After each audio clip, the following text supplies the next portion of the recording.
Halo Sobat Emerald Diskus, dimanapun kalian berada, jumpa lagi ya di channel saya. Di video saya kali ini saya akan membahas mengenai indukan ikan diskus ya. Ini saya ada sedikit curhat buat teman-teman juga mungkin mengalami hal yang sama seperti saya. Ini saya ada sepasang ikan diskus dengan jenis leopard snakeskin. Ikan ini saya beli dalam kondisi udah proven ya, pair proven, dan dia udah pernah nelor dan gendong di penjual sebelumnya. Tetapi ikan ini hampir setengah tahun di tempat saya itu belum pernah nelor ya, dan juga nggak pernah gendong gitu ya. Jangankan gendong, nelor pun nggak pernah. Nah, kira-kira itu yang salah siapa gitu ya? Kalau sudah kena hal seperti itu sebenarnya tidak ada yang salah ya, karena terus terang untuk memelihara ikan diskus indukan seperti ini ada sedikit faktor laki ya yang harus kita punya. Karena bila dia pindah posisi di tempat farm sebelumnya ke farm baru itu, resiko terbesar ya seperti itu, dia tidak akan mau nelor lagi, tidak mau gendong gitu ya, nelor gitu ya. Ya nelor dulu baru gendong. Gimana bisa gendong kalau nggak bisa nelor ya. Jadi seperti itu. Karena memang juga sebelum pembelinya melepas, dia juga memberikan sedikit info kepada saya, katanya ini ikan hati-hati, dirawat yang baik, karena mungkin kalau dia pindah posisi ke farm yang lain itu resiko terbesarnya tidak akan nelor lagi gitu ya. Oleh karena itu dia menjualnya dengan harga yang agak murah gitu ya, karena mungkin dia udah tahu karakter ikan diskus indukan seperti ini. Dan saya pun langsung membelinya karena ini murah ya, dengan harga yang murah saya dapat leopard snakeskin. Jadi dia jujur ya, dan saya pun tidak merasa tertipu karena dia udah ngomong sebelumnya akan ada risiko dia tidak akan nelor lagi di lingkungan barunya. Nah, jadi teman-teman, bila kalian punya ikan yang seperti itu, yang punya ikan diskus proven gitu ya, sampai di rumah kalian nggak mau nelor, kalian jangan langsung marah-marah sama sama penjualnya gitu ya. Kalian harus tahu dulu gitu kan.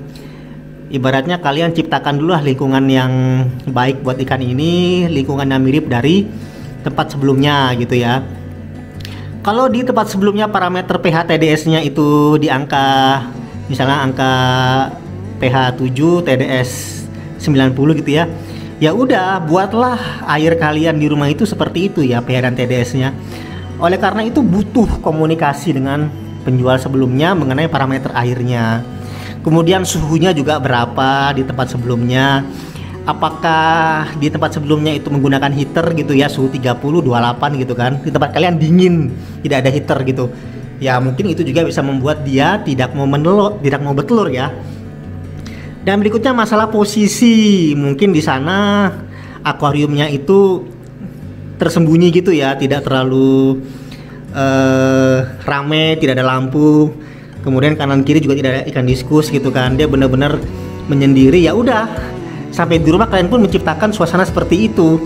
Kalian taruh akuariumnya sejauh mungkin ya, supaya kalian tidak terganggu ketika dia bertelur. Jadi seperti itu. Nah, kalau ikan ini sebenarnya udah saya maksimalkan ya. Saya udah ngikutin parameter air dari pemilik sebelumnya. Kemudian saya juga udah menyesuaikan suhunya, karena pemilik sebelumnya itu nggak jauh dari tempat saya ya, sama-sama di Bekasi. Jadi harusnya parameternya nggak terlalu jomplang ya. Tapi ya seperti itu ya, kalau beli pair itu resikonya seperti itu. Jadi kita ya harus sabar-sabar aja. Tapi kalau ini bertelur dan dia menggendong ya, banyak panennya gitu, wah itu jadi uang berjalan, ATM berjalan gitu ya. Karena jenis ini lumayan harganya ya untuk jenis leopard snakeskin ini. Tapi ya tidak apa-apa, saya akan sabar aja merawat ikan ini. Meskipun tidak bertelur, tetap akan saya rawat. Dan saya akan berharap agar ikan ini bisa segera bertelur ya. Nah, jadi seperti itu pengalaman saya ya, sedikit curhat. Buat teman-teman juga mungkin ada pengalaman seperti saya yang beli pair pasangan tapi tidak nelor dan gendong gitu ya. Kalian bisa tulis di kolom komentar gitu ya, siapa yang pernah seperti ini pengalamannya, atau mungkin ada solusi juga buat saya supaya ikan saya cepat bertelur gitu ya. Ada cara lain gitu ya selain penyesuaian air gitu ya dan suhu, mungkin ada gitu ya. Gak apa-apa, kita sama-sama belajar di sini ya. Saya nggak malu kok. Saya nggak malu untuk saya mengaku kalau saya juga butuh info dari teman-teman ya. Meskipun saya yang sering bikin video, tapi nggak apa-apa. Kita sharing aja di sini ya. Kita sama-sama belajar di sini. Oke sobat diskus, demikian video saya kali ini. Kita akan berjumpa di video-video lainnya yang mengenai ya, atau yang berisi tentang dunia ikan diskus. Saya pamit dan salam diskus. Dadah.